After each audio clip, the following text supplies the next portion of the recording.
বৌমা, কোথাও যাচ্ছ নাকি তুমি? ব্যাগপত্র যে গুছোচ্ছ। হ্যাঁ মা, আমি একটু ভাবছিলাম আমি আমার বাপের বাড়ি থেকে একটু ঘুরে আসবো। বাপের বাড়ি? ঘন ঘন বাপের বাড়ি যাওয়ার দরকারটা কি? এটা তো তোমারও বাড়ি নাকি?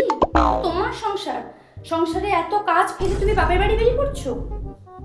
আসলে কি বলুন তো মা, আজ সকালে যখন আমার ঘুম থেকে উঠতে একটু দেরি হয়ে গেছিল, তখন আপনিই বললেন এটা তোমার নিজের বাড়ি না, এটা তোমার বাপের বাড়ি না, এটা শ্বশুর বাড়ি যেখানে অনেক নিয়ম আছে। তাই আমিও ভাবলাম আমি আমার বাপের বাড়ি চলে যাই, অন্তত ওটা নিজের বাড়ি বলে তো ক্লেম করতে পারবো। দেখুন মা, এটা আপনার বাড়িও না, এটা আমার বাড়িও না। যার বাড়ি তার বাড়ির কাজ বুঝে নেবে, তাই নাকি? আমরা কেন হে দিয়ে বলবো? তাই আমি একটা ভালো বুদ্ধি দিচ্ছি মা, আপনিও ব্যাগ প্যাক করে নিন আর বাপের বাড়ি চলে যান, আমিও বাপের বাড়ি চলে যাই। তাহলে তো সব সমস্যা সমাধান হয়ে গেল, তাই না? ঠিক আছে, আমি ব্যাগটা গুছিয়ে নিই, আমার লেট হয়ে যাচ্ছে।